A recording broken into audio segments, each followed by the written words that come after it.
कला एवं संस्कृति विभाग का अगला एजेंडा था, जिसके अंतर्गत हर घर तिरंगा अभियान 2026 के सफल आयोजन हेतु 6 करोड़ 12 लाख रुपए के व्यय की स्वीकृति दी गई। नमस्कार, मैं संतोष सिंह और आज हम बात बीजेपी के उस पॉलिटिक्स की कर रहे हैं जिस पॉलिटिक्स का आज की पॉलिटिक्स में अब कोई महत्व नहीं रह गया है। हमारा सम्राट भाई उसी पॉलिटिक्स पर कुछ ज्यादा दे रहे हैं, जोर दे रहे हैं। सीतामढ़ी में माँ सीता का भव्य मंदिर, रविदास जयंती, आज तिरंगा यात्रा निकाला गया है। वंदे मातरम पर राष्ट्रीय स्तर पर सदन से पास करना कि जो नहीं गाएंगे उन पर कार्रवाई होगी। अब ये राजनीति से देश निकल चुका है।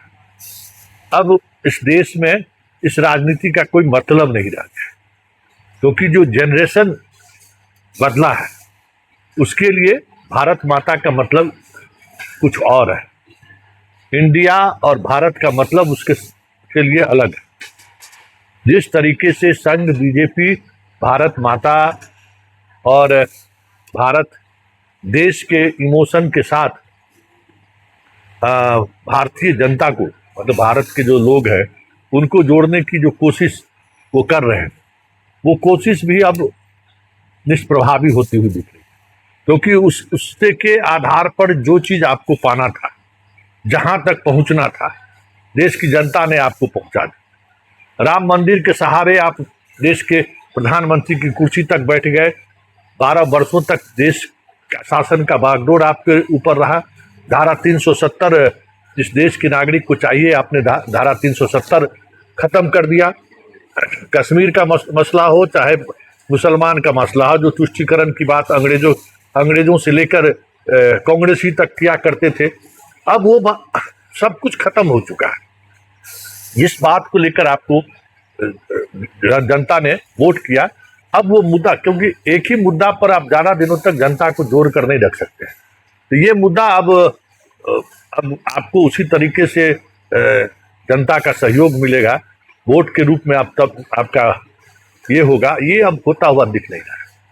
चाहे बांकीपुर का चुनाव परिणाम तो देख ही रहे थे आप, लेकिन सवाल ये है कि बिहार जिस राजनीति को लेकर आगे बढ़ रही है, आज तिरंगा यात्रा है, दोनों उप मुख्यमंत्री उस यात्रा में शामिल नहीं। तिरंगा यात्रा को लेकर हम सवाल खड़े नहीं कर रहे, लेकिन तिरंगा यात्रा के सहारे जो सियासत बीजेपी करना चाह रही है बिहार में, उस सियासत का अब कोई मतलब नहीं है। अब आपको तिरंगा यात्रा के लिए भी बजट में प्रोविजन करना पड़ रहा है, भले 6 करोड़ रुपया ही क्यों न करना पड़े कि हर सरकार के द्वारा हम तिरंगा यात्रा निकालें। अब पब्लिक उस जोश खरोश के साथ हर घर पर न तिरंगा लगाने को तैयार है, न तिरंगा यात्रा में शामिल होने को तैयार है। आज पटना में भी जो स्थिति देखने को मिली, पूरी तौर पर सरकार के द्वारा जुटाए गए भीड़, मतलब अलग अलग संस्थानों के द्वारा लाए गए लोगों के सहारे ही आप दिखा पाए कि तिरंगा यात्रा में भी लोग शामिल हो गए। वो जो एक मतलब आक्रोश भी था और एक ललक भी था तिरंगा यात्रा में शामिल होने का, हर घर पे तिरंगा लहराने का। अब वो चीजें, मतलब कह सकते हैं कि देश की राजनीति में कोई मायने अब नहीं रखता, पूरी तौर पर वो चीजें बदल चुकी है। अब आप सीता जी के मंदिर के सहारे आप चाहिएगा कि बिहार के वोटर से हम वोट ले ले, अब नहीं मिलने वाला है, क्योंकि राम मंदिर में जो मिलना था तो मिल गया। राम मंदिर का जो एक उद्वेग था, वो सीता के मंदिर के से उस उद्वेग की कल्पना ही नहीं कर सकते। और बिहार वो कभी फटा है, वो उस तरीके की भूमि रही ही नहीं। वैसे जो आपने सभी प्रखंड में रंग रोगन में जो आप गेरुआ रंग का इस्तेमाल किए, वो पॉलिटिक्स भी गांव के लोगों के नहीं जिस तरीके से आपको चिताया, आपको जवाब दिया, वही संकेत काफी है कि भाई ये चीजें आप चलने वाली नहीं है।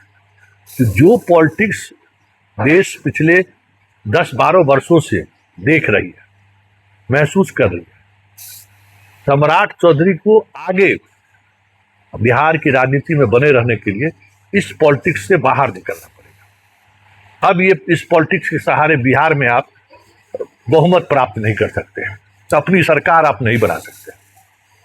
क्योंकि ये पॉलिटिक्स अब धार विहीन हो चुका है, मतलब अब कोई धार नहीं है। जो चाहिए था बीजेपी को इस पॉलिटिक्स में मिल गया। 2014 में गांधी मैदान बंद ब्लास्ट हुआ, नीतीश कुमार भी आपसे हट गए, उसके बावजूद भी बिहार की जनता ने आपके साथ खड़ा, जात पात धर्म सब छोड़कर आपको वोट किया, तो वो अलग फेस था। उस समय में एक अलग गुस्सा था लोगों में, अब वो बातें नहीं है। और 2047 में हम देश कहां से कहां पहुंचा देंगे, ये जो आप भरोसा देकर चाहते हैं देश की जनता को या बिहार की जनता को हम अपने तरफ खींच ले, इस प्रदेश की जनता समझ रही है।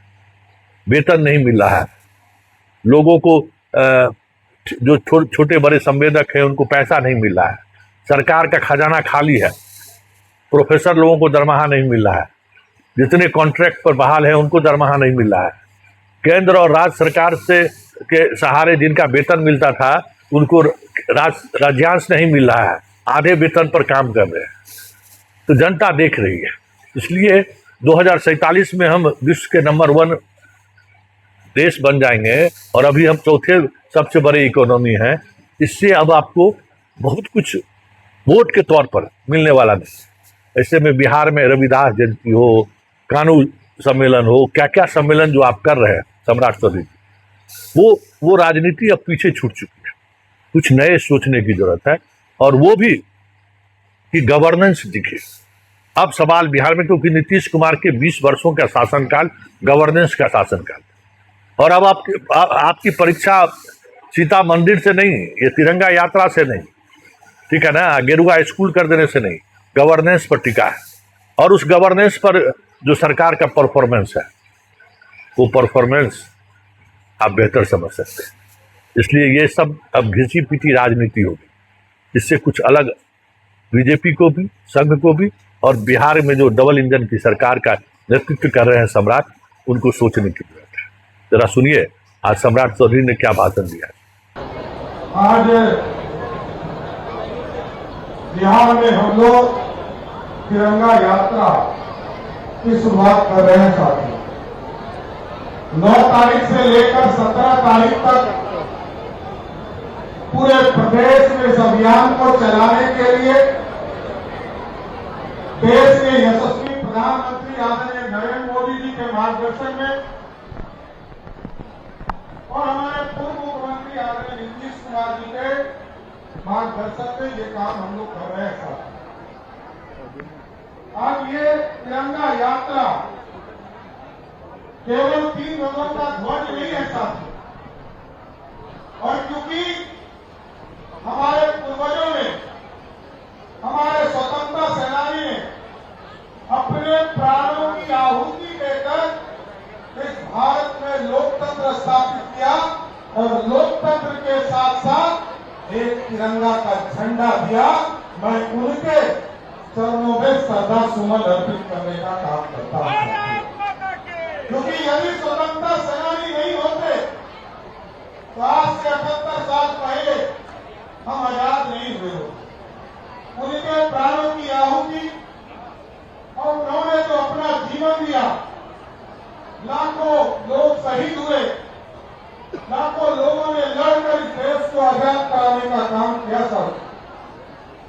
और ये अखंडता का प्रतीक है, एकता का प्रतीक है और संप्रभुता का भी प्रतीक है साथ। और ये तिरंगा हमारे लिए जीने और मरने का प्रतीक है साथ। आप याद कीजिए, चाहे वो कारगिल युद्ध हो या इस देश में जब भी युद्ध हुआ है, किसी तिरंगा के स्वाभिमान के लिए हमारे लाखों सैनिक अपने प्राणों की आहुति देने का काम करते हैं। इसलिए हम तमाम लोग मिलकर ये तिरंगा हमारा अभिमान है साथियों, हमारे लोकतंत्र की पहचान है। और ये सिर्फ 3 रंगों में कटा हुआ भाग नहीं है। ये केसरिया जो है, ये साहस का प्रतीक है, त्याग का प्रतीक है और बलिदान का प्रतीक है साथियों। और जो सफेद रंग है, ये शांति। हम दुनिया से नहीं लड़ते, हमसे कोई लड़ता है, आंख दिखाता है, उससे लड़ने का काम भी भारत के लोग करते हैं, इसका प्रतीक है साहब। और तीसरा जो हरा है, ये हमारी समृद्धि का प्रतीक है। हमारे देश कैसे समृद्धि की ओर जा रहा है, ये आप तमाम लोग देख रहे हैं। आज अर्थव्यवस्था में हम दुनिया के 4वें स्थान पर पहुंच चुके और आदरणीय प्रधानमंत्री नरेंद्र मोदी जी का सपना है कि 2047 तक ऐसी समृद्धि स्थापित करना है, दुनिया के सबसे ताकतवर देश बनकर 2047 में स्थापित होना है। इसलिए हम तमाम लोगों को यही आग्रह करके आया है कि ये जन भागीदारी का काम है। सरकार इस योजना को नहीं चलाती है, आपके स्वाभिमान की रक्षा के लिए लगातार सरकार प्रयास करती है। और तिरंगा यात्रा ये प्रतीक है कि हमारे पूरे जीवन में इससे बड़ा महत्व कुछ नहीं। और आपने देखा पिछले दिनों वंदे मातरम और जो राष्ट्रीय गीत और हमारे हैं, इसको भी जो लोग अपमानित करने का काम करते थे, चाहे वो वंदे मातरम हो, जय गण हो, इनको जो अपमानित करते थे, उसको भी दंडित करने के लिए सरकार ने कानून बनाने का काम किया था। इसलिए अब हमारे लिए इस तिरंगा को और तिरंगा के प्रतीक को और तिरंगा यात्रा में शामिल होने के लिए मैं पूरे बिहार वासियों से आग्रह करना चाहता हूं। तमाम लोग पंचायतों में इस तरह के कार्यक्रम कर रहे हैं, नगर निकाय में इस कार्यक्रम को किया जा रहा है और यहाँ के बाद जिला स्तर पर भी इसी तरह के कार्यक्रम करके वहां भी यात्रा करने का काम किया जाए। इसलिए अभी से लेकर 17 तारीख तक हम लोग सभी लोग जन भागीदारी करके, और अभी तो हम लोगों ने सिर्फ संस्कृति विभाग के द्वारा, कला संस्कृति विभाग के द्वारा लगभग 21 लाख घंटे पूरे प्रदेश में इस अभियान में जोड़े गए। नगर विकास इस अभियान को चला रहा है, पंचायती राज विभाग इस अभियान को चला रहा है और सबसे महत्वपूर्ण है बिहार के 14 करोड़ की आबादी इस अभियान को चलाकर राष्ट्र के जो प्रतीक तिरंगा है इसको आगे बढ़ाने का काम करेगा। इसलिए साथियों, मैं सबसे यही आग्रह करूंगा, निवेदन करूंगा, हम लोग तमाम लोग मिलकर इस तिरंगा यात्रा को राष्ट्र के जो प्रतीक है, अब तो हम लोग अपने घरों पर भी लगाते हैं, गांव समाज में भी लगाने का काम करते हैं और यात्रा में भी इसको जोड़ने का काम किया गया। इसलिए राष्ट्र के गौरव को जो आज से 78 साल पहले हमारे स्वतंत्रता सेनानियों ने, बापू ने इस देश को देने का काम किया, उसकी रक्षा करने का काम हमारे नौजवान युवा पीढ़ियों के ऊपर है। इसलिए तमाम लोगों से आग्रह करेंगे, निवेदन करेंगे, सब मिलकर अभी यहाँ से लेकर कारगिल चौक तक इस तिरंगा यात्रा के अभियान को शुरुआत करें, सब लोग मिलकर चले। एक बार जोर से फिर से बोलिए, भारत माता की, भारत माता की, वंदे वंदे, बहुत बहुत धन्यवाद।